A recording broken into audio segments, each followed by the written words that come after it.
Welcome to the deep dive. We're jumping straight into something absolutely fundamental today, UK population trends. We've got some great source material here covering demography and migration. Our goal really is to cut through the noise and pull out the key insights for you. Sounds good. So first off, demography. What exactly is it? Well, at its heart, it's the study of human populations, how they grow, shrink, change over time. Yeah. And honestly, this isn't just some abstract academic thing. The material makes it really clear why it matters so much. Yeah. Governments rely on this stuff for, well, pretty much everything. Figuring out how many schools we'll need, planning healthcare, where to build houses. Like the bedrock for planning, isn't it? It really is. And, if you're coming at this from a sociology angle, it's not just numbers. It's about seeing how society itself is shaped. Right. Every birth, death, every person moving in or out. It's not just a data point. It's a thread in the social fabric. It influences family structures, the economy, culture, everything. So this deep dive will pull out those core sociological insights from the material you've got there. Okay, sounds like a plan. Let's unpack this then. We'll follow the thread of population change, starting with the natural stuff, births and deaths. Then look at the big shifts in fertility and mortality, which leads straight into the whole aging population issue. Well, huge topic. And finally, we'll tackle migration, its history, impacts, and how it all links up with globalization. Ready to dive in? Let's do it. Starting with those building blocks. Right. Natural population change. Sounds simple. And, well, basically it is. Just the difference between births and deaths in a given year. More births than deaths. Natural increase. More deaths than births. That's natural decrease. Simple as that. And what's interesting looking at the sources is that since 1900, a lot of the UK's growth hasn't just been immigration. It's actually come from this natural increase, plus the fact that people are just living much longer lives. These are the fundamentals you look at. Yeah, makes sense. And the sources introduce some key terms we need to get our heads around to understand the trends properly. We've got the birth rate that's just births per 1,000 people per year. Yeah. Straightforward. Okay. Then the general fertility rate, a bit more specific. Yeah. Live births per 1,000 women aged 15 to 44 each year. Right. The main childbearing ages. Exactly. And the big one, the total fertility rate, or TFR. That's the average number of kids a woman is expected to have. That's the one you often see quoted, yeah. Helps compare family sizes over time or between countries. And the big picture these rates paint for the UK, according to the material, is, well, a pretty significant decline, isn't it? Across the board, yeah. Since 1900, all these rates have generally trended downwards. Fewer births, smaller families overall. Though it wasn't just a straight line down, was it? The sources mention those baby booms. Exactly. You get these bumps, big ones after World War I and II, another surge in the 60s, and even a kind of mini boom in the 2000s, which is interesting because that seems linked to women delaying having children, maybe catching up later. Ah, okay. But the overall trend is definitely smaller families. So why? What's driving this, according to the sources? They list quite a few reasons. They do, and it's a real mix of things. Social, economic, technological changes all playing a part. Like what? Well, a big one is women increasingly pursuing higher education and careers. That often means delaying childbirth or maybe choosing to have fewer kids overall. Makes sense.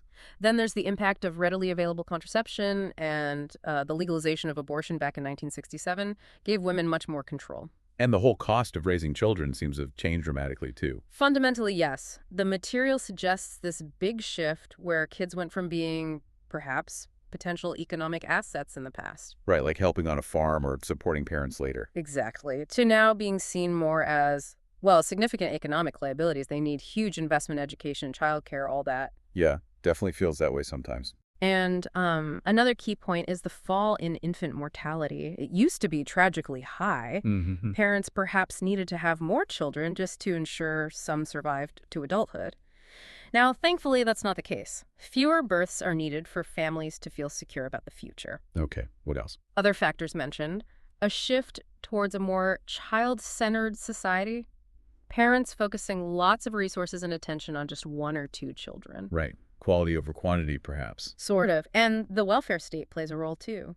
State pensions, health care, they reduce the pressure on children to be the sole support for their elderly parents. Ah, interesting point. Plus, maybe increased mobility, more individualism, families may be less tied into big extended networks, so smaller units are more manageable. Wow, okay, that's a complex web of factors. So what are the big consequences for society when birth rates fall like this? What does the material highlight? Well, one obvious thing is changes in family structures. You see more dual-income households, maybe those symmetrical families sociologists talk about. Yeah. But thinking bigger picture, sociologically speaking, the key concept is the dependency ratio. Okay, the dependency ratio. Break that down for us. Sure. It's basically the ratio comparing the number of dependents, that's usually kids under 16 and people over, say, 65 or retirement age, to the number of people of working age, say, 16 to 64. Got it. So the workers versus the non-workers, essentially. Pretty much. And when fertility falls, you have fewer young dependents, right? But combine that with people living longer, which we'll get to, you end up with fewer workers supporting a growing proportion of older dependents. So the balance shifts. Exactly. And that puts a strain on public services, pensions, healthcare, and potentially on the working population who fund it all through taxes. Right. And the sources also suggest this could mean, over time, maybe less public money going towards children's services, like schools or child benefits. Potentially, yeah. As the proportion of children in the population shrinks relative to older adults, it's about shifting priorities based on demographics. Okay, so that's the birth rate side. But the other massive change is people living so much longer. The numbers in the document are just, well, staggering. They really are. The death rate nearly halved between 1902 and 2014, from 16 per thousand down to about 8.7. And infant mortality. Yeah. Wow. From 138 deaths per thousand babies down to just 4. It's an incredible success story for public health and medicine, really. A fundamental shift in human experience. What caused these dramatic improvements? Again, it's a combination of factors laid out in the material. Big public health breakthroughs were crucial early on, just basic stuff we take for granted now. Clean water supplies, proper sewer systems, better hygiene generally. These wiped out loads of infectious diseases that used to kill people, especially kids, very young. Right, basic sanitation. Hugely important. And then, of course, medical science really kicked in. Vaccines, antibiotics. Exactly. Vaccines stopped things like polio being major killers. Antibiotics meant infections that were once a death sentence became treatable. Surgery got safer and more effective, too. And don't forget better living standards overall. Improved nutrition, better quality housing. People were just healthier and more resilient to begin with. Okay. And the welfare state, the NHS? Massive impact, according to the sources. Universal access to health care meant treatment wasn't just for the rich. It helped reduce death rates across the board. Right. Plus, increased health education, people understanding more about healthy lifestyles, diet, smoking risks, etc. And even improvements in working conditions, safer factories, shorter hours, reducing work-related deaths and ill health. So all these things pile up. Yeah. And life expectancy just shoots upwards. The figures are amazing.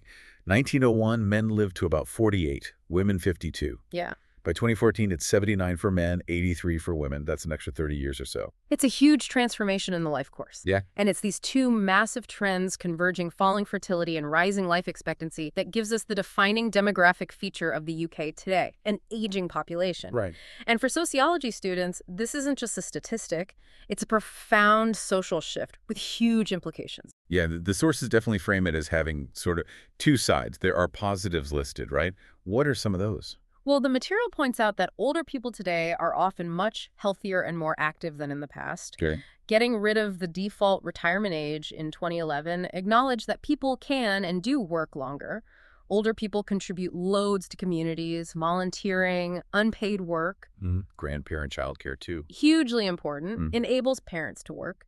The sources also mention potential societal benefits like perhaps lower crime rates associated with older populations. Okay, those are definite plus points. But the document also flags some serious challenges. It does. And top of the list is that dependency ratio again. Right, back to that. The strain on the smaller working population to fund pensions, healthcare, social care for a larger older group, it puts massive pressure on the welfare state, the NHS. The sources also mention concerns about potential pensioner poverty, social isolation, loneliness, issues that need policy solutions. And housing pressure, too. Older people may be living in larger family homes when younger families are struggling to find space. Okay. And this is where the sources bring in specific research and policy discussions, which is really relevant for sociology students, right? Showing how society tries to adapt. Exactly. This is where you see the link between demographic trends, social research, and policy responses. The material mentions Hirsch, for instance. What was his point? He basically argued that societies like the UK face a stark choice with aging populations. Either people have to work longer, delaying retirement, or the working population needs to pay much higher taxes or save way more for their own retirement. Right, tough choices. Then there's Lawton, who argued ending the mandatory retirement age wasn't just fair, it was actually good for the economy, keeping valuable skills and experience in the workforce longer. The Griffith Report is mentioned as a key policy example, shifting funding and responsibility for community care for the elderly more towards local authorities, shows how the system of care changes. Okay. And crucially, sociologists like Townsend and Pilcher are cited. They highlight how old age itself can become a source of disadvantage, leading to poverty or exclusion for some. It's not just about numbers, it's about inequality. Right, linking demographics to social stratification. Precisely. And finally, that ONS research from 2020 is mentioned, showing the very practical link between having suitable housing and older people staying independent, which in turn affects demand for care services. It connects demography, inequality, housing policy, social care. It's all intertwined. Okay, really useful context there. Let's shift gears now to the other big driver of population change mentioned. Yeah. Migration. The document talks about push and pull factors. Pretty basic concepts of migration studies, yeah. Absolutely fundamental. Push factors are the reasons people feel forced to leave their home country. Things like war, poverty, persecution, natural disasters, lack of jobs. The negatives driving them away. Exactly. And pull factors are the positive things about another country that attract people: better job prospects, higher wages, good health care or education, safety, freedom, joining family members. The positives drawing them in. Got it. And the source gives a quick historical overview of UK migration. It does, yeah. Touches on refugees coming from Nazi Europe before and during World War II. Then highlights the really significant 1948 British Nationality Act. That's the one that gave Commonwealth citizens rights to live and work here. Directly leads to the story of the Windrush generation. A key moment in post-war history. Definitely. But the sources also note that restrictions came later with the Commonwealth Immigrants Acts in '62 and '68. Right. Then joining the EEC, later the EU, in 1973 brought in free movement rules. And the material mentions a stat: by 2015, 13% of the UK population identified with an ethnic minority group, showing the long-term demographic impact. And what about more recently, say, since 2000? The source indicates net migration generally increased in that period. There was a notable spike around 2014-15, and a large chunk of that, about 40% at the time, was from EU countries, especially after Eastern European countries joined the EU. Okay. Now, the sources do outline some of the issues raised around migration. We should probably present these neutrally, just reflecting what's in the material. Absolutely. It's important to be clear these are points raised in the source documents. It mentions migration being linked to political tensions and anti-immigration sentiment, specifically citing the context around Brexit. Okay. It also notes concerns sometimes voiced about impacts on sort of cultural identity and potential pressure on wages for lower skilled jobs because of increased labor supply. Again, these are presented as areas of debate or concern in the material. Right. And on the flip side, the document also details the contributions linked to migrants. Yes. It states clearly that migrants often fill essential jobs, particularly ones UK-born workers might be less willing to do, highlighting the NHS and social care as key examples. Crucial sectors. It presents findings suggesting that, on average, migrants actually contribute more through taxes than they consume in benefits and services.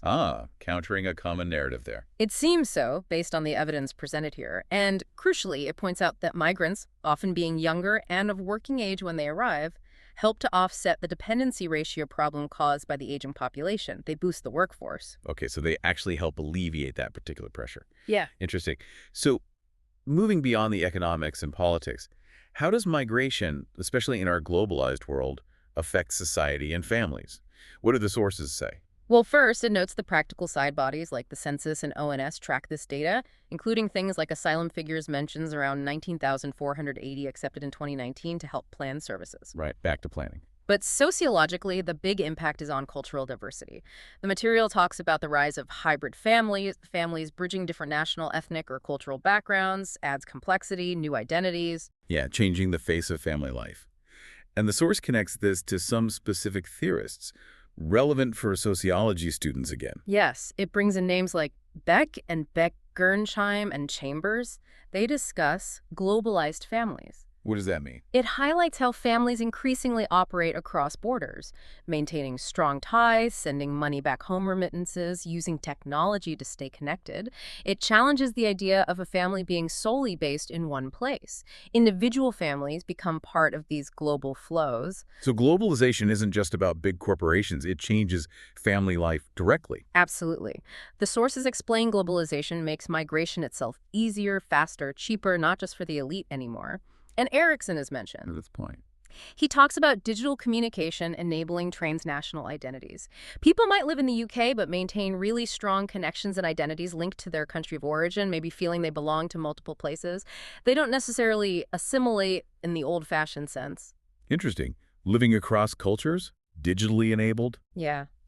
And while the sources mention negatives of globalization linked to migration, like people trafficking, exploitation, they also circle back to the positives. That increased cultural diversity, those hybrid identities, changing family structures. Okay, so we've covered a lot of ground, the core drivers, births, deaths, migration. And the key takeaway from the sources is how these factors constantly interact.